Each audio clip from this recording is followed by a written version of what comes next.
Bismillahirrahmanirrahim. Assalamualaikum warahmatullahi wabarakatuh.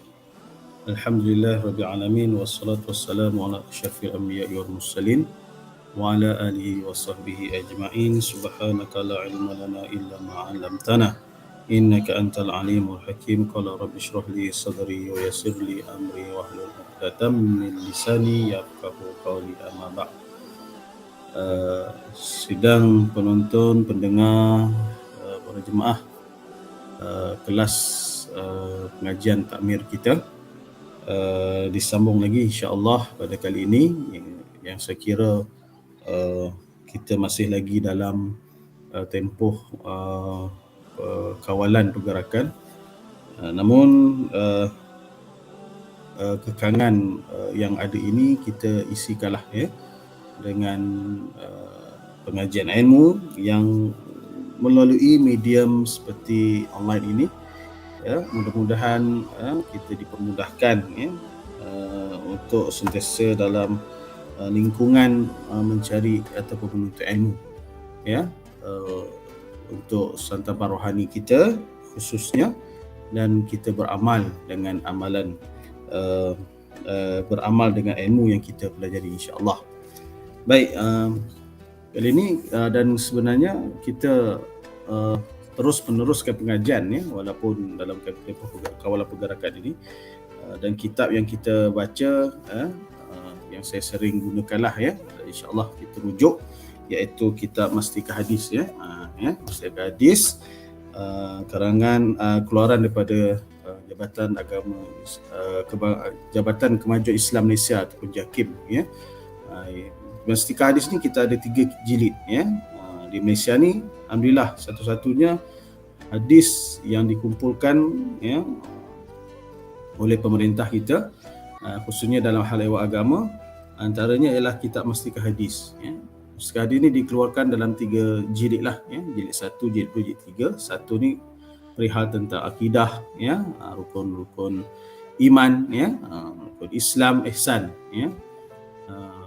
Kemudian jilid kedua ni lebih kepada rukun Islam, iaitu berkaitan dengan solat, khususnya solat, dan yang ketiga, jilid ketiga ia berkaitan dengan puasa, dan insya-Allah kita guna pada kali ini ialah Mastikah Hadis jilid yang kedua, dan kita sambung pengajian kita berkaitan dengan solat-solat sunat. Baik, alhamdulillah kita sebagai hamba Allah taat kepada perintahnya, meninggalkan segala larangannya yang ditunjuk oleh baginda Nabi SAW, tidak bergantung kepada perbuatan amalan fardu sahaja. Itu kena ingat. Ini berdasarkan mafhum hadis baginda Nabi SAW. Baginda ditanya oleh sahabat, adakah tuan masuk syurga itu dengan amal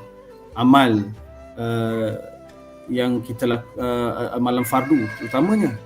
Baginda Nabi SAW menjawab, tidak, bergantung pada amal fardu. Mafhum hadis adalah bergantung juga kepada amalan-amalan sunat tambahan, kerana itu yang meraih kepada kerahmatan, kasih sayang, keredaan Allah SWT, dan sebab itu untuk kita masuk syurga Allah SWT. Maksudnya apa? Para sedang penonton sekalian, maksudnya dalam hidup kita ini tidak semata-mata jadi hamba Allah tidak cukup menturuti segala turutan itu berbentuk perkara wajib. Itu maksudnya dia perlu kepada perkara sunat. Sebab perkara sunat ini dia mencari redha Allah, meraih kepada kasih sayang Allah.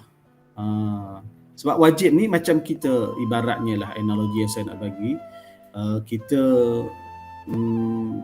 diberi pinjam sebuah kereta, kan? Kita ni hidup ni pinjaman, kan? Kita ni hidup, tapi nak analogi saya, kita ni meminjam kereta. Kewajipan untuk kita meminjam kereta ini, kita jaga kereta itu, maintenance-nya, minyaknya, segala kerosakannya kita baiki. Mana kita jaga kereta itu, kita bawa kereta itu, kita jaga, kan? Tapi bila kita nak pulang pada tuan kereta tadi, kita top up dengan minyak yang penuh. Kita cuci kereta itu dengan bersih. kan? Kita color cantik lagi kereta itu, bila kita pulang pada tuannya rasa bagaimana? Tuannya akan rasa gembira. Aku bagi pinjam kereta ni biasa je, tapi dia bila pulang lebih hebat daripada yang diberi kepada pinjaman kepada kita. Itulah ibaratnya. Kita ni Allah pinjamkan tubuh badan ni. Badan saya, badan tuan-tuan. Pinjaman ni badan ni. Tapi kita jaga elok-elok dan kita maksudnya buat apa yang tuannya suruh, mengabdikan kepada diri Allah SWT. Dan bila kita pulang balik, badan ni kita akan kembali balik ke tanah, kan? Tuan badan ini iaitu Allah Rabbul Jalil, redha, suka dengan kita. Sebab apa? Kita dapat pinjaman ini dan kita pulangkan balik dan kita sertakan dengan aksesori tadi, amalan sunatnya, amalan yang disuntai oleh Allah dan Rasulnya, amalan yang disukai Allah dan Rasulnya, maka di situlah yang meraihkan kepada syurga Allah Subhanahu Wa Taala. Tidak cukup dengan sekadar perkara wajib, bahkan memerlukan kepada perkara sunat. Itu dalam solat. Solat wajib kita laksanakan, alhamdulillah, solat subuh, zuhur, asar, maghrib, isyak. Tapi sebenarnya tidak cukup dengan perbuatan wajib itu saja, perlukan kepada sunat. Dan alhamdulillah kita pun pelajar, telah pun mempelajari tentang solat sunat. Dari surau saya rasa banyak surau lah saya mengajar di 3 surau utamanya, surau Abdul Majid Sungai Buaya, surau Darul Islam Teluk Pemagarang dan juga surau An-Nur, Tongkah Murid. Kita dah pelajari perkara-perkara hal solat, rukun-rukunnya sebagainya, syarat-syaratnya. Tapi perkara solat sunat ni kita masih tergantung. Saya pada catatan saya ni tergantung pada solat rawatib dah selesai, solat witir pun dah selesai. Saya rasa kepada solat sunat tahajud kot, mungkin kita akan belajari solat tahajud, solat tahajud. Baik, dalil berikutnya ialah berkaitan tidak cukup perbuatan wajib itu kita lakukan, sebaliknya kita ditambahkan dengan amalan sunat, berdasarkan hadis baginda Nabi SAW yang diriwayatkan oleh Abu Daud an Abi Hurairah radhiyallahu an Nabi sallallahu alaihi wasallam qala inna awwala ma yuhasabun nas bihi yaumal qiyamah min a'malihim salah yaqulu rabbuna azza wa jalla li malaikatihi wa huwa a'lam unzuru fi salati 'abdi atammaha aw naqasaha fa in kanat tammatan kutibat lahu tammah wa in kana intaqasa minha syai'a qala unzuru hal li 'abdi min tatawwu' fa in kana lahu tatawwu'un laqala atimmu li 'abdi fariidatahu min tatawwu'i summa tu'akhazul a'mal 'ala zakah. Rawahu Abu Daud. Ini dalil yang menunjukkan perkara wajib tidak cukup, perlu kepada sunat sebagai penampungan kepada amalan wajib kita ataupun kepada amalan yang meraih tadi keredaan dan kasih sayang Allah Subhanahu Wa Taala. Seperti bagi kita maklum dan kita tahu, awwalu ma yuhasabu bihi al-'abdu as-salah. Perkara yang pertama sekali, kita ni dibangkitkan di akhirat nanti di yaumul mahsyar, perkara yang akan ditanya. Kalau kita dalam peperiksaan, perkara ditanya dalam soalan satu tu biasanya soalan tu soalan yang mudah, mudah. Dan soalan mudah ni kalau kita dapat jawab, insya-Allah soalan 2, 3 dia akan soal mencabar dalam peperiksaan lah, biasanya begitu. Soalan pertama ni dia tidak susah. Ibaratnya begitu, di akhir nanti kita akan ditanya dalam soalan yang mudah sebenarnya, solat tu. Yang pertama sekali solat. Nampak? Perkara yang asas sekali, maksudnya perkara yang besar sekali. Maka kita dapat jawab, maka selesai. Maksudnya bukan selesai, maksudnya akan baru ditanya soalan yang berikutnya. Sebab soalan yang pertama yang basic kita dapat jawab, insya-Allah baru terus kepada soalan yang berikutnya. Tapi kalau soalan satu, soalan basic tak dapat jawab, ni yang kita bimbang. Sangat bimbang sangat, sebab soalan basic tak dapat jawap, apatah lagi soalan yang berikutnya. Dan insya-Allah soalan basic ini kita dapat jawab, dia boleh membantu soalan-soalan yang berikutnya. Itu maksud saya. Maka soalan pertama yang akan ditanya oleh Allah manusia itu sendiri di hari kiamat, ialah tentang kata Abu Hurairah mengikut baginda Nabi SAW bersabda, perkara yang akan mula ditanya di akhirat nanti ialah iaitu solat. Jadi pada hadis ini kita dah tahu di akhirat nanti, ini soalan cekumas lah ni yang kita akan ditanya nanti ialah soalan tentang solat. Lepas tu kena selesai. Solat yang masuk sini ialah solat fardu lah. Subuh kena selesai. Jangan kita diuji dengan kawalan pergerakan. Kita duduk rumah, kita leka dengan contohnya tidak perkara manfaat di waktu malam sehingga kita malam tidur lewat dan akhirnya kita meninggalkan solat fardu wa'iyyazubillah, waktu solat subuh, sehingga setiap hari begitu wa'iyyazubillah. Tidak pernah dibuat meninggalkan solat fardu dengan diqada setiap hari wa'iyyazubillah. Jangan kita dalam golongan begitu. Ataupun kita bangun solat subuh asyik-asyik pukul 6.30, asyik pukul 6.45 di hujung-hujung waktu, itu pun tak mau. Itu pun tidak boleh sebab ini dia akan ditanya. Soalan ni dia tanya perkara solat fardu yang dia tunaikan tau. Yang ditunaikan, bukan yang ditinggalkan. Ditinggalkan lagi tak terjawab. Okey, bila soalan yang fardu ditunaikan, kata malaikat, malaikat pun jawab, untuk kita kata untuk hamba tu menjawab, boleh tak dijawab? Maka dia kata boleh menjawab. Maksudnya waktu itu Allah bertanya kepada manusia dan Allah memerintah pada malaikat. Maksudnya lantas bila dijawab, maknanya ditunaikan solat fardu tu lah.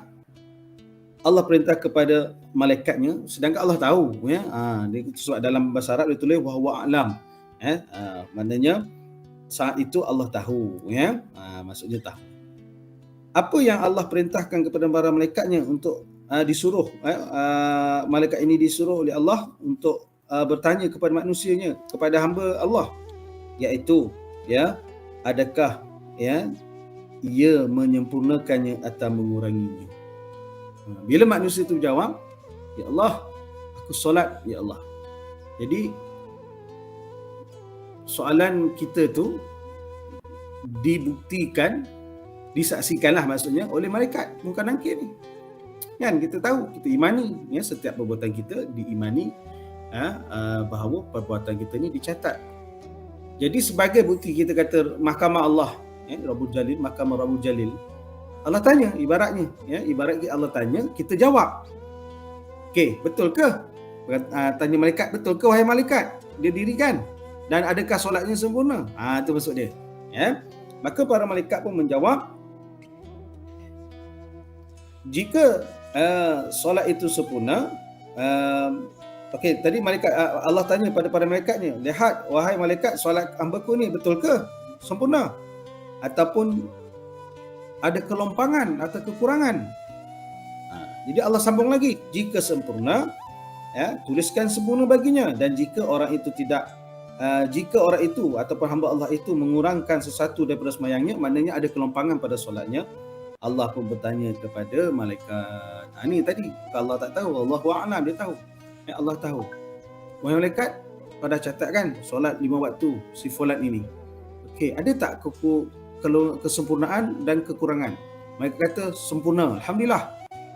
Ada kelompangan lah ya Allah. Ini soalan yang kedua. Jadi kita dah tahu dah. Maknanya soalan pertama tentang solat fardu 5 waktu. Soalan kedua dari akhirat nanti yang kita akan menjawab dan para malaikat akan menjadi saksi ialah solat sunat. Ini dalilnya, iaitu Allah tanya kepada para malaikat, wahai malaikat, lihatlah kamu, adakah hamba-Ku ini mengajarkan solat sunat?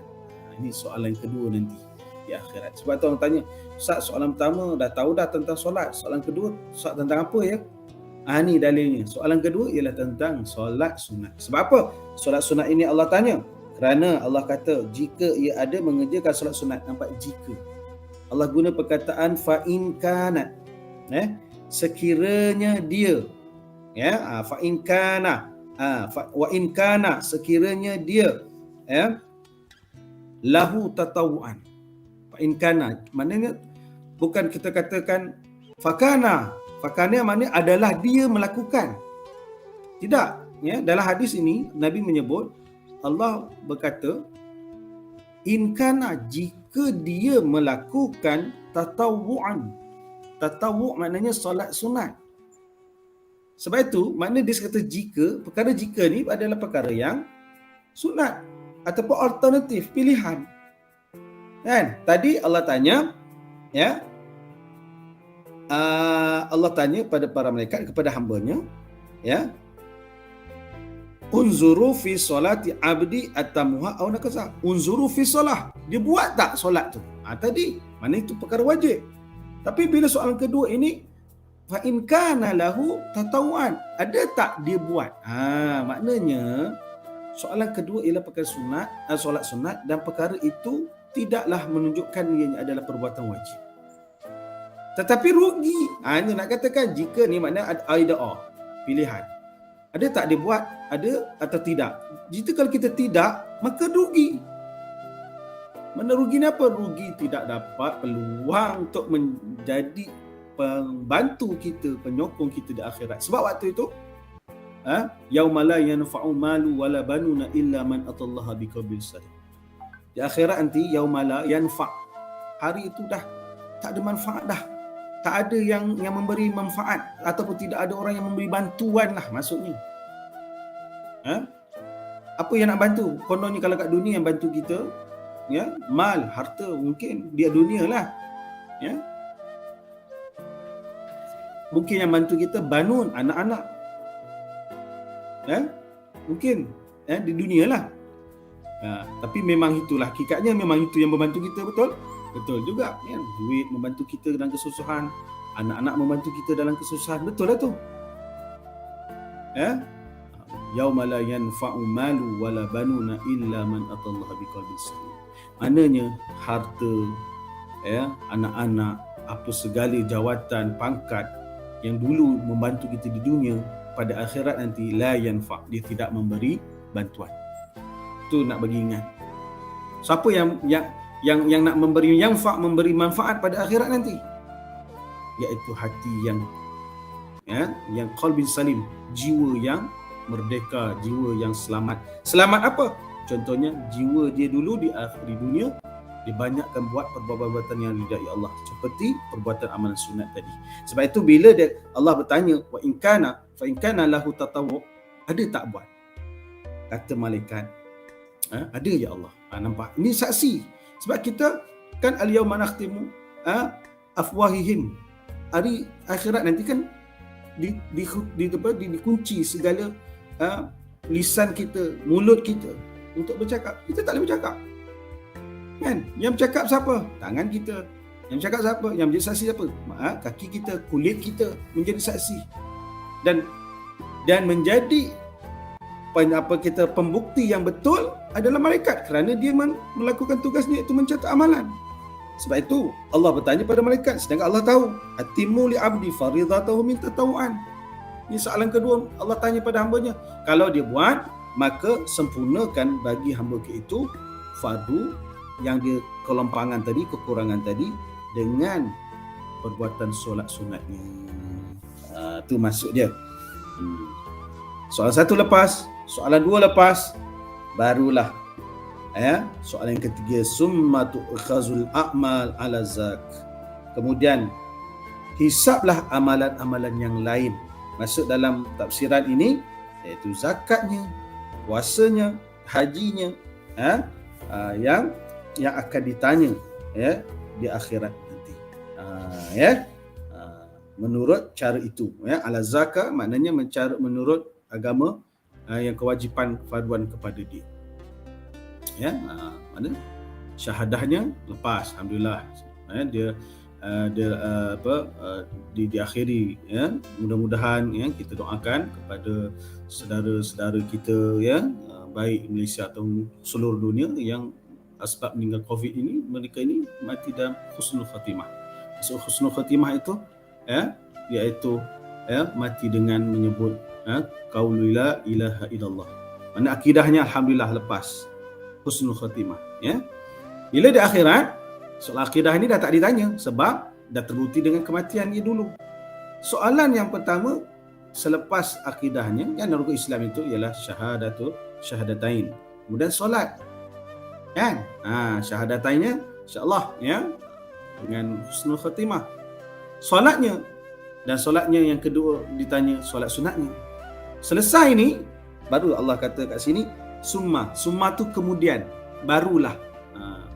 Maknanya kalau tak selesai solat solat sunatnya yang nak bantu dia, maka macam nak pergi ke soalan ketiga, iaitu tentang puasanya, tentang zakatnya, tentang hajinya. Tak tertanyalah, tak terjawab.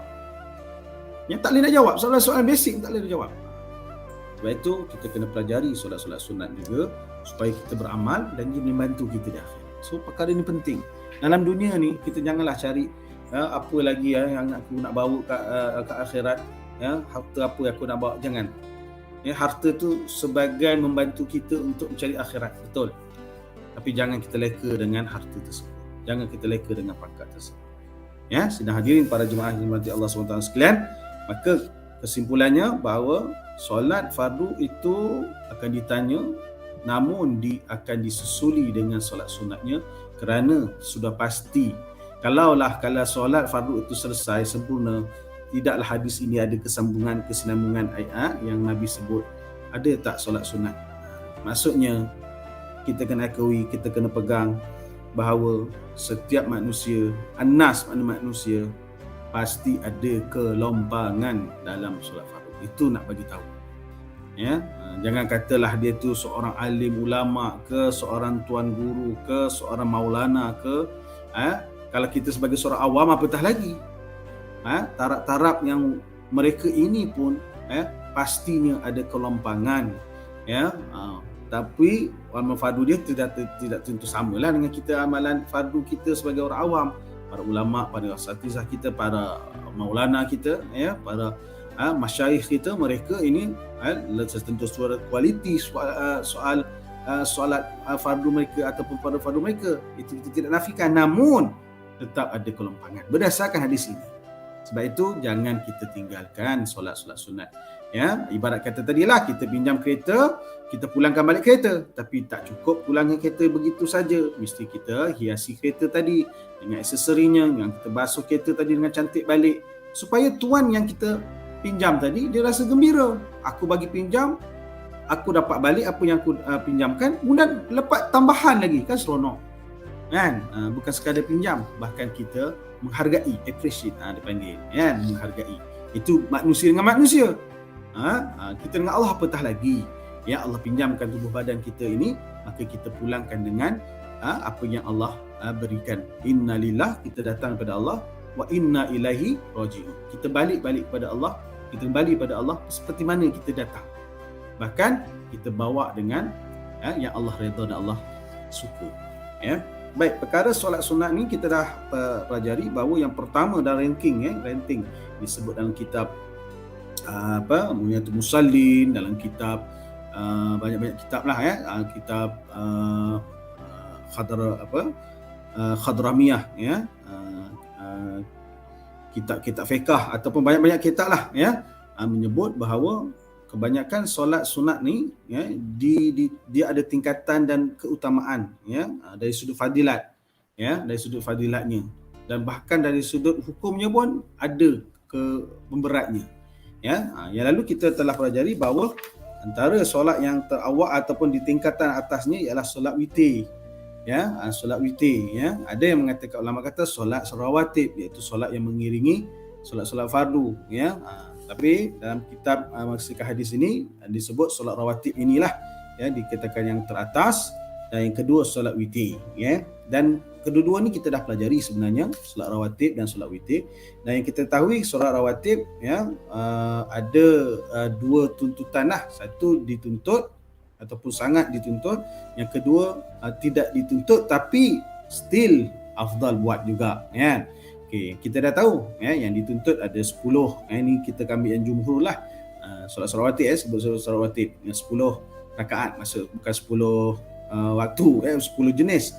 Ada solat rawatib ni ada 10 rakaat yang afdal.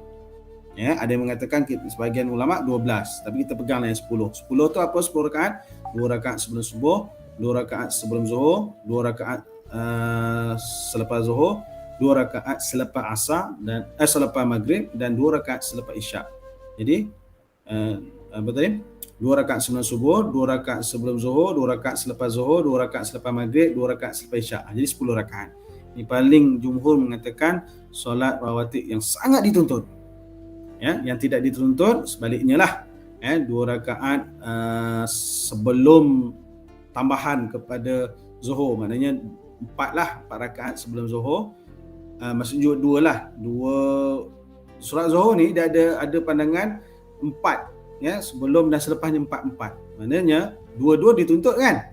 2 dengan 2 ni gini adalah tidak dituntut. Maknanya 2 sebelum Zuhur atau 4 lah, ya, 4 sebelum Zuhur, 4 selepas Zuhur. Mana tolak yang muakkad, maknanya dua-dua juga 4. Okey, Zuhur 2, selepas Zuhur pun 2, sebelum Asar 4. Ada sebahagian 4, ya, ada sebahagian 2. Tapi yang ramai mengatakan, ulama mengatakan sebelum Asar ni yang tidak dituntut ialah 4, ya. Maknanya tadi 2 4 campur 4 8. Kemudian 2 rakaat sebelum Maghrib 10 dan 2 rakaat sebelum Isyak 12. Itu saya cakap tadi, ya, ada 12 yang tidak dituntut namun still kita digalakkan melakukannya. Itu perihal solat rawatib. Baik, solat rawatib pula ialah kita pun dah pelajari, ya, iaitu solat yang menutupi, ya, segala amalan-amalan sunat kita yang lakukan pada hari demikian, pada hari yang tersebut.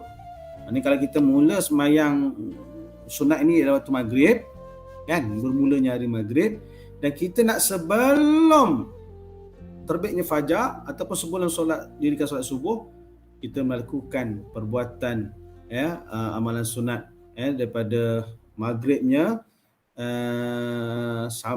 daripada subuhnya lah, ya, daripada subuhnya sehinggalah subuh, sebelum subuhnya. Mana sepanjang hari itulah kita ditutupi dengan solat sunat witir. Cuma solat witir ini tidaklah, ya, boleh melakukan sesuka hati waktunya. Dia ada syarat melakukan solat witir. Kita dah pelajari sebenarnya, iaitu pastikan solat witir itu dilakukan selepas Isyak. Jadi kalau dia lakukan solat witir itu selepas Maghrib, tentu tidak sah. Ya? Ataupun dia melakukan waktu Isyak tapi dia tak solat Isyak lagi pun tidak sah. Maksudnya kita dah waktu Isyak dah masuk dan kita dirikan solat Isyak, barulah boleh valid ataupun sahnya lakukan solat witir tadi. Sehinggalah bila waktu yang sah melakukan solat witir, iaitu sebelum solat subuh ataupun kita kata sebelum tamatnya waktu subuh lah. Contohnya kita katalah kita terlewat sikit 6 suku 6.5, tapi kita ni istiqamah untuk melakukan solat sunat witir sebab tak sempat. Boleh di sana, ya, melakukan solat witir paling ringan 1 rakaat. Ini kaul mengatakan. Bahkan kita sunat lagi, solat sunat fajar tadi, yang muakkad tadi, barulah solat subuh. Walaupun kita bangun waktu tu dah 6.30. Ini sebahagian ulama beri pandangan, jangan sekali tinggal solat witir, bahkan solat sunat fajar ni. Ni tapi kalau dah bangunnya pukul 6.45, 6.50, tak payah dah lah nak lakukan solat sunat. Ya, bahkan boleh lakukannya, ya, dengan cara qada solat sunat tadi. Ya. Lakukan terus solat fardu subuh. Ini nak cerita yang terlewat, ya. Baik. Hari ini kita pelajari solat sunat yang berikutnya, yang ketiga dan ranking ini dalam kitab Miskah Hadis ialah solat sunat tahajud. Ini saya yakin pada sekalian penonton, pada jemaah sekalian, ya, pastinya, ya, kita biasa melakukan solat tahajud ini. Baik. Di antara solat sunat yang sangat digalakkan mengerjakannya ialah solat tahajud sebagaimana yang diriwayatkan dalam hadis yang berikut. Kita dengar, ya. An Salman Al-Farisi radhiyallahu an qala Rasulullah sallallahu alaihi wasallam, alaikum bi qiyamil lail fa innahu da'bus salihin fa qablakum wa maqrabatun lakum ila rabbikum wa maghfaratun lisayyi'at wa manhatun 'anil ismi wa matradatan lid-da'i al-jasad. Rawahul Tabrani. Apa maksud dia? Maksudnya, ya, daripada Salam Al-Farisi, atau katakan ada nama juga Salman Al-Farisi, kan. Ada mengatakan Salam, ya. Ada sebut Salman, ada sebut rasanya buku ni silap ni, bukan Salam ni, ya. Okey, Salman sebenarnya. Daripada Salman Al-Farisi, ya, radhiyallahu an. Salman Al-Farisi seperti mana kita tahulah, Sahabat baginda Nabi SAW yang mencadang kepada Nabi dalam peperangan Khandaq ataupun peperangan Ahzab, iaitu beliau mencadangkan agar baginda Nabi SAW mengorek parit di keliling Madinah. Ketika itu nak berlawan dengan puak-puak tentera yang ramai. Siapa? Antaranya kaum Yahudi. Yahudi ini yang Madinah yang diusir itulah. Yang kedua, kaum Quraisy Mekah. Yang ketiga, bangsa daripada suku kaum Arab. Maknanya 3 kelompok, 3 negara lah, kita kata waktu itu negara lah kan. 3 tentera negara nak lawan negara satu Madinah. Bayangkan macam mana pertahanan yang Nabi nak kena buat, serangan yang Nabi nak balas. Dan tentunya pintarnya, bijaksananya Nabi SAW, bahkan tidak kita kata sombong untuk menolak cadangan-cadangan oleh bawahan baginda, iaitu Salman Al-Farisi. Baginda tengok cadangan tadi adalah sangat baik, bahkan Nabi ini. Akhirnya cadangan Salman Al-Farisi ini membuahkan hasil, menangi peperangan yang 3 negara lawan 1. Bayangkan 3 lawan 1, dah tentu 3 menang, betul? Kalau ikut akal. Tapi tengok dengan strategi yang oleh baginda Nabi SAW yang dicadangkan oleh para sahabat seperti Salman Al-Farisi ini, maka membuahkan hasil kejayaan melawan, mengalahkan tentera-tentera kafir Quraisy, tentera Yahudi dan juga tentera pada kaum Bani Arab yang memusuhi baginda Nabi SAW. Apa kata Salman Al-Farisi? Baginda Nabi SAW menyebut bahawa hendaklah kamu mengerjakan solat tahajud pada waktu jauh malam. Maknanya jauh malam di situ menyebut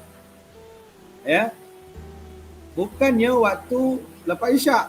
Memanglah tahajud boleh kan, dia bangun tahajud pukul 11. Boleh. Kan, dia dah tidur lah. Syaratnya tahajud ni mesti tidur.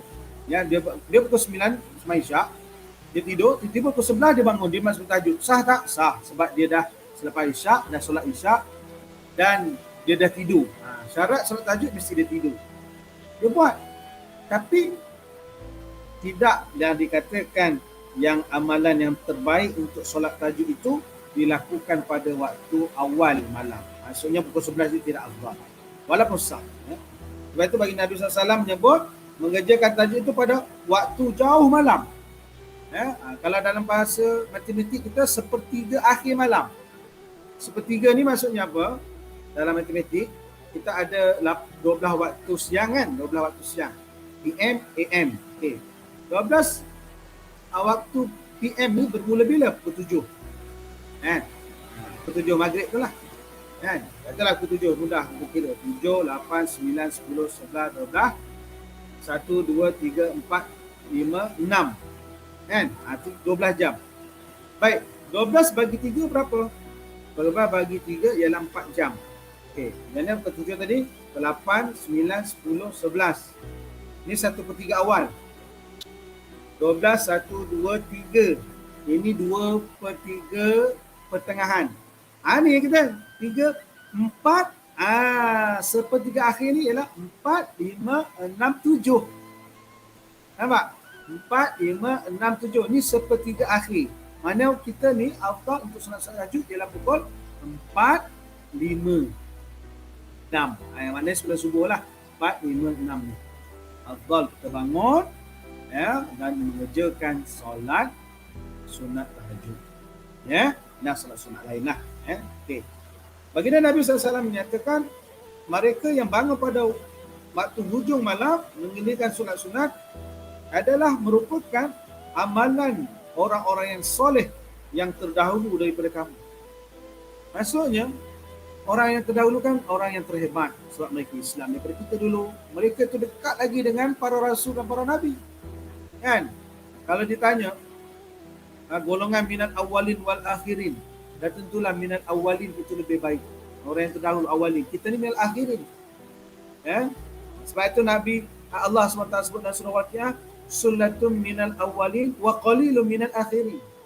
Dalam syurga nanti, Sullatum minal awalin, ramai dalam kalangan orang yang terdahulu. Wa qalilum minal akhirin, dan sedikit orang yang kemudian. Maksudnya orang dahulu lebih baik.